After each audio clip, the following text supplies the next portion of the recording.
자리에 앉아주시기를 바랍니다. 오늘 설교 제목을 좌절로 인한 분노를 다스리는 법, 이렇게 제목을 잡았는데요. 제가 이 좌절감이라는 단어를 사전을 찾아보니까 이런 뜻을 가지고 있었습니다. 계획이나 의지 따위가 꺾여 자신감을 잃은 느낌이나 기분, 이렇게 되어 있더라고요. 여러분 모두가 다 느끼고 계시겠지만 오늘 우리 시대는 그야말로 이 좌절로 인한 분노가 엄청나게 많은 그런 시대를 저희가 살고 있다고 말씀드릴 수가 있습니다. 서울대 유명순 교수님이 국제학술 세미나에서 발표한 조사 하나를 제가 본 적이 있는데요. 한국인의 울분에 대한 조사입니다.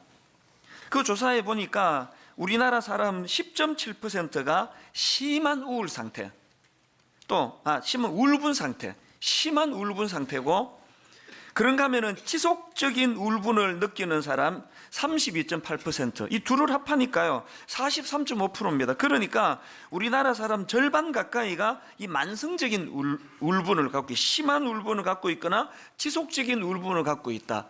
이게 얼마나 무서운 통계입니까? 여기 지금 절반 되시는 분이 만성적인 울분을 가지고 있는, 심한 울분을 갖고 있거나 지속적으로 울분을 느끼는 분이라고 생각을 한번 해보십시오. 조금 전에도 저희 교회에서 신앙생활을 하다가 이민간 가족들이 이제 방문을 했는데요. 와서 그런 얘기를 하더라고요. 와서 자기가 너무 막 놀란대요. 우리는 늘 대해서는 모르는데요. 그 마주치는 사람들의 표정이나 막 이런 데서 막 굉장히 좀 무서움을 느낀다고 그런 이야기를 하는 걸 조금 전에 제가 들었습니다. 참 가슴 아픈 건 이처럼 심한 울분을 느끼는 사람이 독일 사람들의 4배가 넘는다는 겁니다.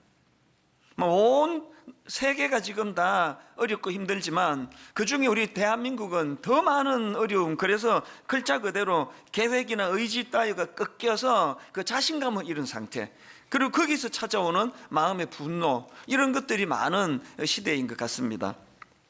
그래서 저는 오늘 이 본문 말씀을 가지고 어떻게 하면은 이런 울분이 많은 시대에 우리 마음을 다스릴 수 있을지, 이런 부분들을 좀 살펴보려고 하는데요. 방금 읽은 본문에 나오는 이스라엘 백성들은 지금 그야말로 집단적으로 좌절에 의한 분노의 상태이다, 이렇게 말씀을 드릴 수가 있습니다.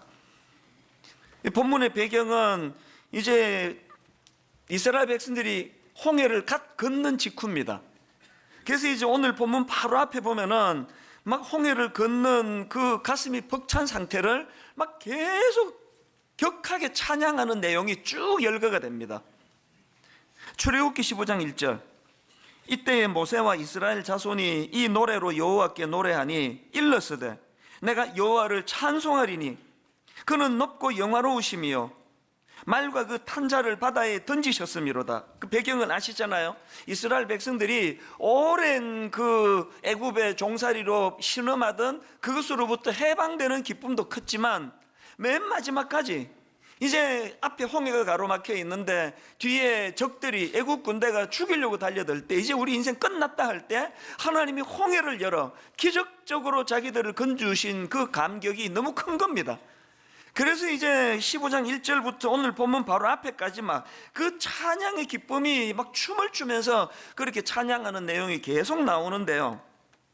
2절에도 보니까 여호와는 나의 힘이요 노래시며 나의 구원이시로다. 그는 나의 하나님이시니 내가 그를 찬송할 것이요 내 아버지의 하나님이시니 내가 그를 높이리로다. 막 그 감격으로 하는 찬양입니다. 그런가 하면은 11절에 보니까 막 하나님을 막 무한대로 높여드리는데요. 여호와여, 신중에 주와 같은 자가 누구니까? 주와 같이 거룩함으로 영광스러우시며 찬송할 만한 위엄이 있으며 기이한 일을 행하는 자가 누구니까? 이 놀라운 기적을 베풀 신이 하나님 말고 또 어디에 있습니까? 막 이렇게 하나님을 극찬하면서 찬양하는 게 오늘 읽은 본문 바로 앞에까지 내용입니다. 그랬던 그들인데요, 이렇게 너무나 해방의 기쁨을 맛보고 그야말로 기이한 일을 행하는 자가 누구십니까? 이 말, 이 찬양 속에는 앞으로 일어날 그 기대감도 포함되어 있는 거 아닙니까? 그랬던 그들에게 너무나 당황스러운 일이 펼쳐진 겁니다. 우선 그렇게 기적의 홍해를 딱 건넜는데 그들을 기다리고 있는 건 젖과 꿀이 흐른다는 약속의 땅 가나안이 아니에요. 물 한 방울 나오지 않는 너무나 척박하고 열악한 광야가 기다리고 있는 겁니다. 바로 이런 상황이 본문 출애굽기 15장 22절에 나와 있는데요. 모세가 홍해에서 이스라엘을 인도하며 그들이 나와서 수르 광야로 들어가서 거기서 사흘 길을 걸었으나 물을 얻지 못하고, 이 장면이 너무 와닿지 않습니까? 사흘 길을 달려가는데 물 한 방울이 나오지 않는 그 극심한 고통. 사람이요, 이 갈증이라는 거는 이거 가장 기본적인 거 아닙니까? 그렇게 목이 타들어가는데 이 마라라는 곳에 도달해서 그들이 너무나 목말라 찼던 오아시스를 발견한 겁니다. 그 기쁨은 이런 말로도 알 수가 없었을 겁니다. 성질 급한 사람은 그냥 달려가서 벌컥벌컥 들이켰을 거예요. 그런데 불행하게도 그 물은 쓴 물로 표현되는, 인간이 마실 수 없는 물이에요. 이 상상해 보면은 그 토하고 그런 일이 일어났을 것 같아요. 그러니까 그 낙심이 찾아오는 거죠, 마음에. 23절이 그 내용입니다. 마라에 이르렀더니 그곳 물이 써서 마시지 못하겠으므로 그 이름을 마라라 하였더라. 제가 앞에서 이 좌절감이라는 단어 뜻이 계획이나 의지 따위가 꺾여 자신감을 잃은 느낌이나 기분이다, 이렇게 설명해 드린 그대로 아닙니까? 그냥 홍해를 건널 때의 그 충만한 기쁨, 그냥 여호와 하나님은 기이한 일을 행하는 신이시라고 그렇게 찬양하면서 자기 인생이 이제 탄탄대로일 줄 알았는데 첫 관문에서부터 좌절이 찾아오는 겁니다. 그러니까 마음이 무너지고 그 무너지는 마음이 울분과 분노로 연결이 되는 거 아닙니까? 24절에 백성이 모세에게 원망하여 이르되 우리가 무엇을 마실까 하며, 오늘 설교 제목 그대로입니다. 좌절로 인한 분노의 상태. 저는 이 본문 말씀을 묵상하다가 요한복음 2장에 나오는 예수님이 물을 포도주로 바꾸어 준 그 가나 혼인잔치 기적의 사건이 딱 떠올려졌는데요.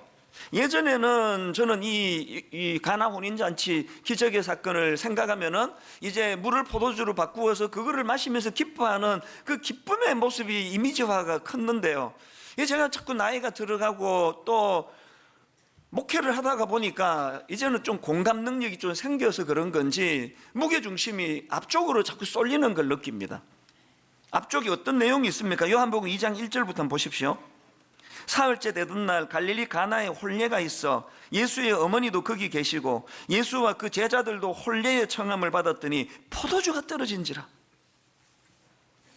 예수의 어머니가 예수에게 이르되 저들에게 포도주가 없다 하니, 저는 이 가나 혼인잔치를 생각하면 기적의 포도주를 마시며 즐기는 그것보다 이 한마디가 마음에 먼저 와닿습니다. 포도주가 떨어진지라. 저들에게 포도주가 없다 하니. 여러분, 결혼할 때 정말 이 사람만이 날 행복하게 해줄 유일한 사람이라는 확신을 가지고 그렇게 기쁨을 가지고 결혼을 했는데 가정에서 이렇게 아픈 일이 일어날 줄 누가 알았겠냐고요. 배우자에게서 이렇게 큰 상처를 받게 될 줄 누가 알았겠냐고요. 그 꿈 많던 학창시절에 40대의 내게 암이 찾아올 줄 누가 알았냐. 누가. 포도주가 떨어진지라. 이렇게 중간에 실직당할 줄 누가 알았겠냐고요. 아이를 임신하고 너무너무 기쁜 눈물로 이 아이만큼은 내가 최고로 키울 거라고 그렇게 자신 있게 태교를 꿈꾸고 있을 때 이 아이 때문에 이렇게 어려움을 겪고 고통을 당할 줄 아무도 몰랐을 거예요. 이게 인생입니다. 그래서 저는 갈수록 포도주가 떨어진지라. 요즘에 저는요, 우리 청년도 살려야 되지만 우리 브라보 시니어 행복한 모임 60대 이상 어른들이 정말 뼈 빠지게 가족을 위하여 또 교회를 위하여 헌신한 분들이 어떻게 하면 그들의 노년이 쓸쓸해지지 않을 수 있을까? 요즘 그런 생각을 참 많이 합니다. 인생의 중간에 너무 허무하고 우울하고 내 인생은 포도주가 떨어진 인생이다, 이렇게 낙심하는 분들이 내 주변에 참 많은 것 같아요. 목사님들 중에도 그런 분들이 많아서 마음이 아픈 거 아닙니까? 오늘 본문의 상황이 딱 이런 상황입니다.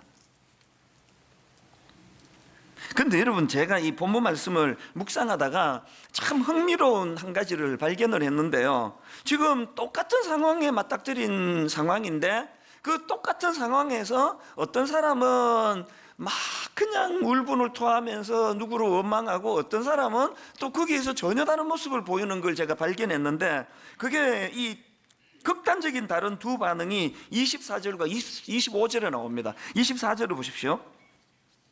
백성이 모세에게 원망하여 이르되 우리가 무엇을 마실까 하며, 백성들은 지금 책임 전가를 하네요. 모세 니 때문이다, 네가 책임져라, 그렇게 책임 전가하는 모습이 보이는데, 그 순간에 바로 그 다음 25절에 모세는 뭘 했느냐? 모세가 여호와께 부르짖었더니, 여러분 이 똑같은 상황인데 백성들은 모세를 원망했고 모세는 하나님께 부르짖었습니다. 다른 말로 백성들은 사람을 상대했고 모세는 하나님을 상대했습니다.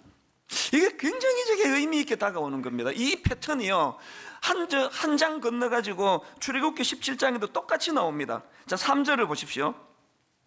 거기서 백성이 목이 말라 물을 찾으매 그들이 모세에게 대하여 원망하여 이르되 당신이 어찌하여 우리를 애굽에서 인도에 내어서 우리와 우리 자녀와 우리 가축이 목말라 죽게 하느냐. 원망이 나오죠, 모세에게.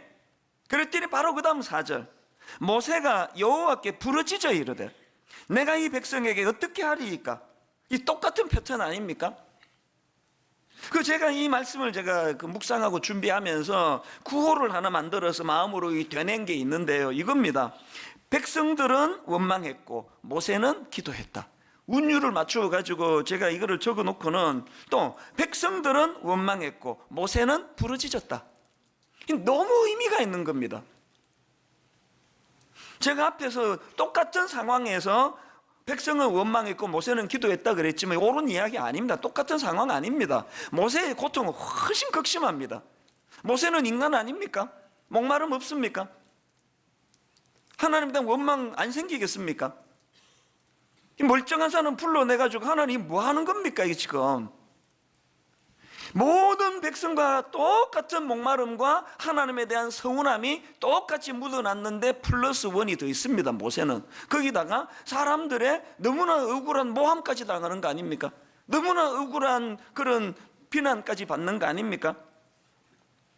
여러분 24절에 나오는 이 표현이요, 백성이 모세에게 원망하여 이르되 할 때 이 원망하여라는 이 표현을 제가 여러 자료를 찾다 보니까요, 이 표현 속에 이 온 밤을 경야하다가 뭡니까? 밤새도록 모세를 향해 원망하고 불평했다는 뜻이 담겨 있다는 겁니다. 이런 일 겪어보셨습니까? 온 사방의 사람들이, 가장들이 가끔씩 저에게 눈물 짓는 게 그거예요. 뼈 빠지게 자녀들을 위해 가지고, 이게 지금 모계 사회거든요. 엄마하고는 너무 공감이 되고 엄마는 너무 잘 이해해 주는데 아빠는 우리 위해 해준 게 없다고, 아빠 잘못 만나서 내가 이렇다고, 그 가족들에게 그렇게 비난을 받는 가장들이 한 번씩 한숨을 짓는 이야기들이 종종 듣거든요. 모세가요, 다른 사람들과 같은 고통 아닙니다. 훨씬 극심합니다. 자기도 지금 목말라 죽을 것 같은데, 그 상황에서 백성들은 원망했고 모세는 기도했다. 백성들은 원망했고 모세는 부르짖었다. 여러분, 이런 모세의 태도가 왜 중요한가 하면은 매튜 헨리 주석에 보니까요, 이 부분을 설명을 하는데 참 의미가 있습니다. 들어보세요. 하나님께서는 우리가 스스로에게 최대의 만족을 주리라고 생각했던 그것을 고통으로 변하게 하실 수 있으며, 또 이 광야와 같은 세상에서 종종 그런 일을 우리가 당하게 되는데, 그 다음 들어보세요. 이것은, 잘 들어보세요. 이것은 우리의 결핍사함과 실망이 우리로 하여금 창조주를 향해 나아가도록 이끌기 위함이다. 왜 그런 마라와 같은 고난을 하나님이 우리에게 주시느냐 하니까, 그런 결핍을 통하여 그런 결핍사함과 실망이 우리로 하여금 창조주를 향해 나아가도록 이끄는 도구가 되게 하기 위함이래요. 모세가 이걸 정확하게 알고 있는 거 아닙니까? 여러분 한 해를 이렇게 되돌아보면서 마음에 아픔이 있고 낙심이 찾아오고 울분이 되고 했을 때 여러분 어느 쪽을 택하고 주로 사셨나요? 누군가를 희생양 하나 정해놓고 네 때문이라고, 너 때문에 내가 이렇다고 그렇게 그냥 그 심리학에서 투사라 그러지 않습니까? 네 때문에 이렇게 됐다고 그렇게 책임을 전가하는 쪽입니까? 아니면은 백성들은 원망했고 모세는 하나님께 부르짖었다, 모세와 같은 길을 택하시는 겁니까?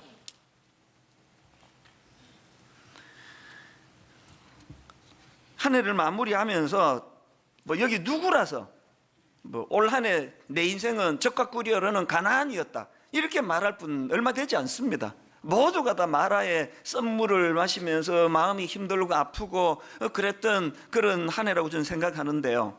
그럴 때 중요한 것은 상황이 달라지는 게 아니라 그 상황에 대한 해석입니다. 그리고 그 상황을 내가 어떻게 이것을 받아들이느냐, 이거를 함축해 놓은 표현이 바로 저는 여기 나오는 백성들은 원망했고 모세는 기도했다라고 생각합니다. 그래서 저는 이런 의미에서 우리 삶에 이런 위기가 오고 또 낙심이 찾아오고 이럴 때 우리도 모세처럼 원망하는 쪽이 아니라, 사람을 향해 원망하는 게 아니라 하나님을 향해 부르짖는 쪽을 택해야 되는데요. 왜 그래야 하는지를 한 3가지로 제가 정리를 해봤습니다. 여러분, 위기를 만날 때 하나님께 부르짖으자 하는 이유가 뭡니까? 그렇게 하면은 첫째, 그렇게 하나님께 부르짖으면 그 사건의 의미를 발견하게 된다는 겁니다. 25절에서 모세가 하나님께 부르짖었더니, 백성들이 원망할 때 모세는 하나님께 부르짖었는데 그랬더니 하나님이 2가지 응답을 주셨는데요. 25절에 보니까 모세가 여호와께 부르짖었더니 여호와께서 그에게 한 나무를 가리키시니 그가 물에 던지니 물이 달게 되었더라, 이런 결과가 있고요. 그리고 그 다음 보세요. 거기서 여호와께서 그들을 위하여 법도와 율례를 정하시고 그들을 시험하실세. 아, 이게 하나님의 테스트구나, 이거를 알게 되는 것은 하나님을 향해 기도할 때 얻게 되는 열매거든요. 이게 엑스포지멘터리 주석이라는 책이 있는데요. 그 책의 이 부분을 이렇게 설명합니다. 광야 생활은 본질적으로 많은 위험 요소를 지니고 있다. 그러나 이스라엘 사람들이 당면했던 위기는 자연재해라기보다 하나님이 그들에게 주신 시험이었다고 할 수 있다. 그들이 맞이한 위기는 앞으로 이스라엘이 시내산에서 맺게 될 언약을 받을 만한 자들인가 테스트하는 자격시험의 성격을 지니고 있었다. 이스라엘 백성들이 이 깊은 의미를 모르니까 광야 생활 내내 하나님께 불평하고 원망하고 자격을 잃어버린 거 아닙니까? 그렇게 자격 없는 그 백성들을 품어주시는 하나님의 은혜가 놀랍고 대단한 거지, 그들은 내내 실패했습니다. 그래서 그 다음도 한번 들어보세요. 그래서 학자들은 이 사건들을 원망과 투덜거림의 이야기 혹은 항의 이야기라고 부르기도 한다. 우리의 생활이, 내 삶이 다 정리가 된 하나님이 내 삶을 딱 한마디로 요약하면서 네 인생은 투덜거림의 인생이다, 이렇게 평가를 받는다면 이게 참 비참한 거 아닙니까? 왜 그렇게 투덜거림으로 밖에 나갈 수 없습니까? 내가 당하는 고난의 의미를 모르니까. 사람은요, 내가 겪는 이 일의 의미만 안다면, 아이들 기말고사 때 막 일주일씩 날밤 새고 하더라고요. 의미만 있으면 밤을 새는 거, 그 고난을 감당할 수 있는 능력이 나타나는 거거든요. 누구 원망해가지고 그 의미를 찾아내는 건 어려운 일이거든요. 사실 여러분, 이런 마음의 부담이나 아픔은 저만 있는 거 아니에요. 아까도 말씀드렸지만 지금 많은 성도님들이 현실적인 고통을 당하고 있습니다. 많은 목사님들이요, 너무 많은 목회의 고통을 당하고 계세요. 지난주에도요, 시골 목회를 하시는 어떤 목사님 사모님인데요, 이제 연세도 많으세요. 교회의 그 성도들한테 너무너무 억울한 일을 당하셔가지고, 아무리 목사를 지멋대로 하는 그런 세상이지만 너무너무 억울한 일을 당해가지고 그 울분을 막 쏟아 놓으시는데, 내가 전화를 끊고는요, 오전 내내 막 그 사모님 누군지도 몰라요.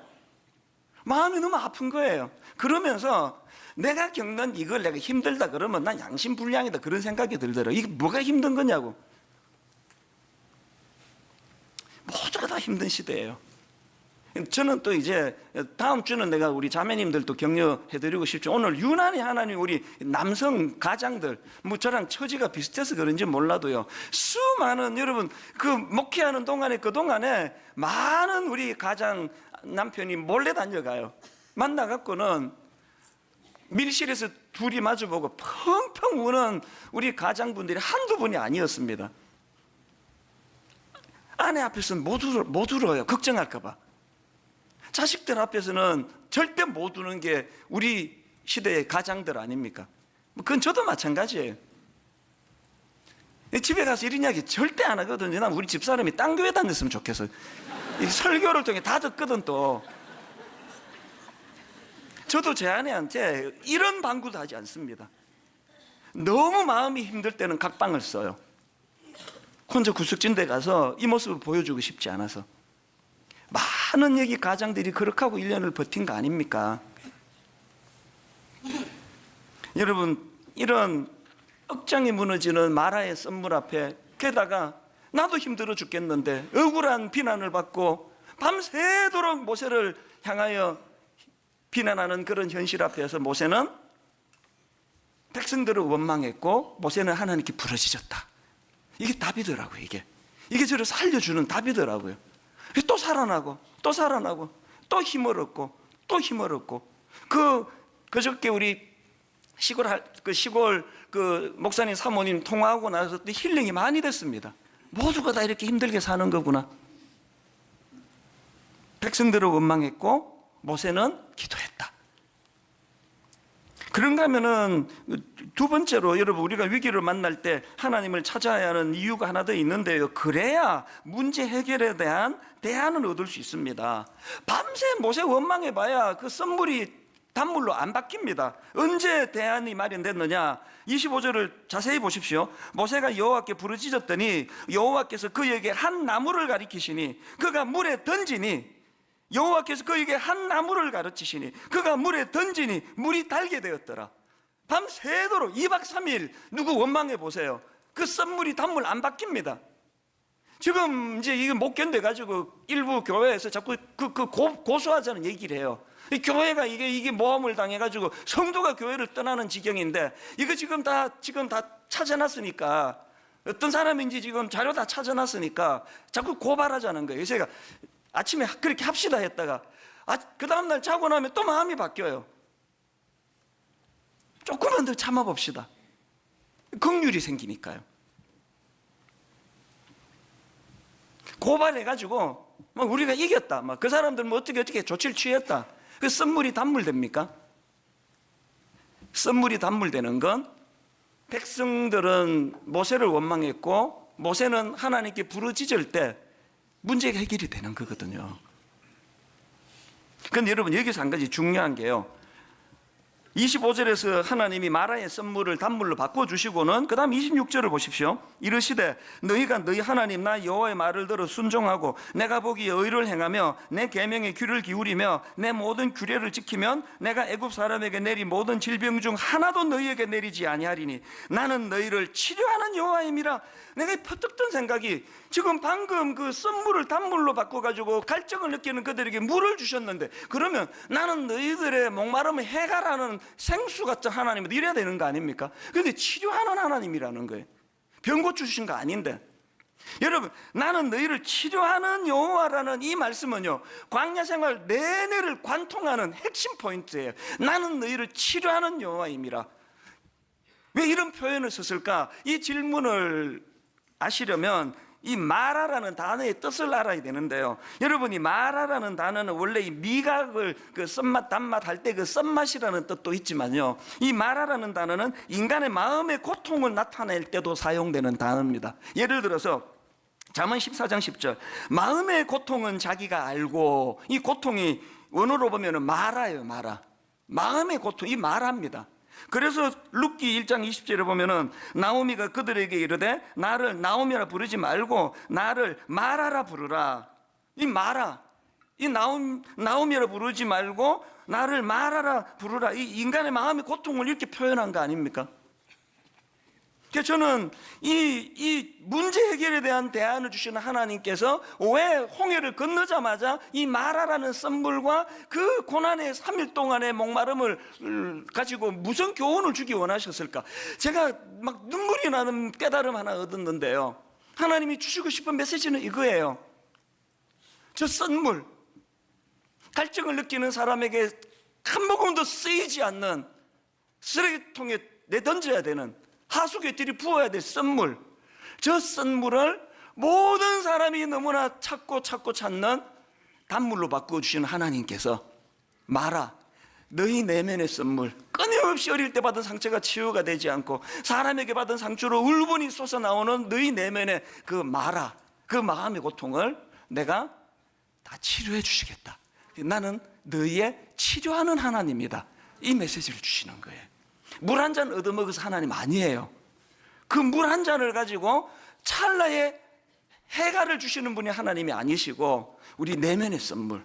저는요, 이 하나님이 아니었으면요, 글쎄 지금까지 목회를 했을 것 같지 않아요. 못 견뎠을 거예요. 못 견디고 떠났을 거예요. 치료해 주시는 하나님이에요. 여러분 내면에 너무 억울하고 어릴 때부터 받은 상처가 치유가 안 되고 가장 가까운 부모님에게 받은 상처가 여전히 아픔으로 남아있는 우리 이 썬물이 올라온 우리 내면을 주님께서는 치료해 주시는, 나는 너희의 치료의 하나님이라고, 이 하나님을 경험하는 믿음의 성도님들 되시기를 바랍니다. 마지막 세 번째로요, 왜 우리가 모세처럼 위기를 만날 때 하나님을 찾아야 되느냐? 그래야 멀리 보는 눈으로 엘림을 보게 됩니다. 상징적으로 이렇게 표현해 봤는데요, 여러분 오늘 이 사건의 맨 마지막 결론 어떻게 내리는지 아십니까? 27절이에요. 그들이 엘림에 이르니 거기에 물샘 12과 종려나무 70그루가 있는지라. 여러분 이 물샘 12과 종려나무 70그루가 있는지라, 거기서 그들이 그 물 곁에 장막을 치니라. 제가 왜 그래야 멀리 보는 눈으로 엘림을 본다 그랬을까요? 몸은 지금 마라의 썬물로 고통당한다 치자고요. 몸은 지금 목이 다 죽을 것 같다고 치자고요. 그런데 내 영혼은 지금 엘림에 가 있는 거예요. 여기 고비가 곧 끝난다. 나는 결국은 이대로 망하지 않는다. 이게 주는 얼마나 놀라운 능력이, 아침에 제가 생각도 안 하고 있었는데 불쑥 떠오른 한 일이 뭐냐 하니까요, 20대 초반에 제가 그랬거든요.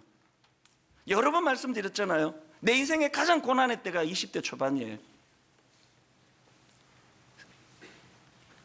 눈 오면 눈 치우고 변기 청소하고 쓰레기통 뒤지고, 그래서 최저임금 3불 35전 받으며 살아가는데 그것도 뭐 들어갔다 쫓겨나고 들어갔다 쫓겨나고 들어갔다 쫓겨나고 무능하기 짝이 없는 저는 밥버릇이었습니다. 그 당시로 너무 초라한 거예요.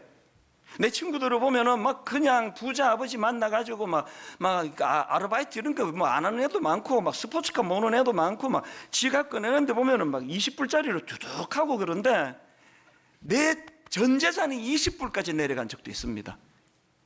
취직은 안 되고 이제 이거 먹고 죽어야 되나? 그 기억이 지금도 나요. 근데 여러분 그때는 잊혀지지 않는 게 뭐냐 하면은, 그런 부자 친구를 만나잖아요. 그러면은 마음으로 계속 내가 되낸 게 이거예요. 네 보기에 내 초라하지? 나 이대로 안 끝나?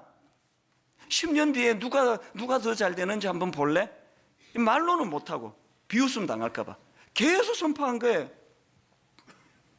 그때 제일 친했던 친구가 그 성만이라는 친구가 있었는데요, 참 좋은 친구예요.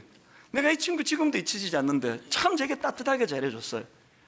그냥 식당 가면 돈은 주로 그 친구가 내고 막 그래서 또 더 좋아했는데, 이 친구가 참 고마운 친구인데 만날 때마다 내 마음으로 독백했습니다. 성만아, 지금 네 보기에 내 좀 초라하지? 낡아 빠진 청바지에 다 늘어진 옷을 입고 쓰레기 치우다 왔으니까 냄새도 날 거야. 근데 있잖아, 나 이대로 안 망해. 10년 뒤에 나 어떻게 되는지 나 한번 지켜볼래? 계속 독백했어요, 속으로. 그때가 1983년이거든요. 10년 뒤에 어떤 일이 일어났는지 아십니까? 1993년, 정확하게 말하면 1992년 12월 달부터 옥하는 목사님을 만나고 청소년 사역을 시작했습니다. 10년 전에는 상상도 할 수 없는 수많은 청소년들에게 영향력을 행사하는 그런 존재가 되어 있더라고요. 그로부터 10년 분당우리를 개척했습니다. 23살 때 되게 초라했거든요. 많이 울었습니다. 지금 뭐 누가 뭐 댓글로 욕 좀 하고 그거 좀 아프기는 한데요, 안 보면 되는 거잖아요. 23살 때는 진짜로 이게 죽음과 삶을 왔다 갔다 하던 상황이에요. 마라의 썸물이, 그때 엘림을 미리 보여주시는 하나님이 계속 엘림을 보여주시는 거예요. 근데 이대로 안 망한다. 네 아버지가 기도하다 돌아가셨는데 어떻게 이대로 망하겠냐고. 이대로 망하지 않는다고. 계속 엘림을 계속 엘림을 보여주셨어요. 그러면서 여러 번 고백했지만 민수기 14장 28절 말씀이 마음에 계속 되뇌이면서 하나님 앞에 계속 이 고백을 할 때 하나님이 네 말이 내 귀에 들린 대로 그대로 해주마. 네 말이 내 귀에 들린 대로 그대로 해줄게.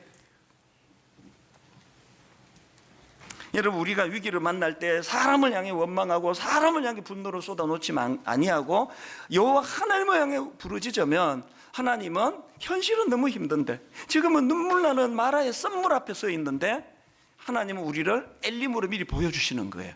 이 꿈을 선포하게 되는 겁니다. 오늘 함께 예배하는 믿음의 형제 자매들, 저들의 기도를 하나님이 들으시는 줄로 믿습니다. 너무 아프고 힘들고 여전히 그 긴 터널을 지나고 있는 우리 성도님들이 너무 많습니다.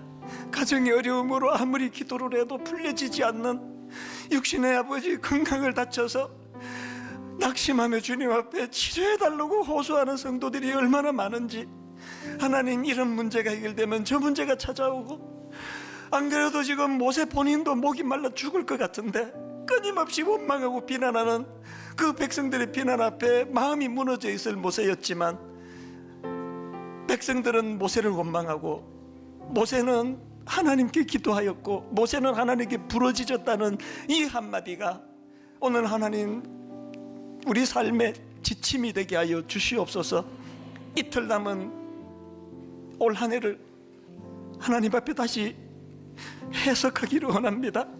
하나님 없는 올 한 해는 너무 힘들고 아프고 너무 답답하고 괴로웠지만, 하나님과 함께하는 올 한 해 다시 해석해 보니 그것은 우리를 테스트하시는, 더 좋은 것 주시기 위한 하나님의 테스트였고, 여전히 마라의 고난 가운데 있는 우리의 현실이지만 하나님은 엘림을 꿈꾸게 하시는 하나님인 것을 경험하는 그런 남은 이 이틀이 되도록 주님 인도하여 주시옵소서.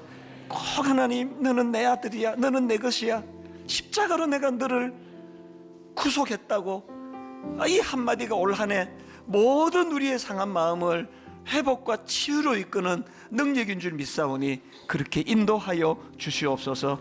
감사드리옵고 예수님 이름으로 기도드립니다. 아멘. 우리 자리에서 다 일어나셔서 찬송가 301장입니다. 우리 1절 찬양하고 예배를 마무리하겠습니다.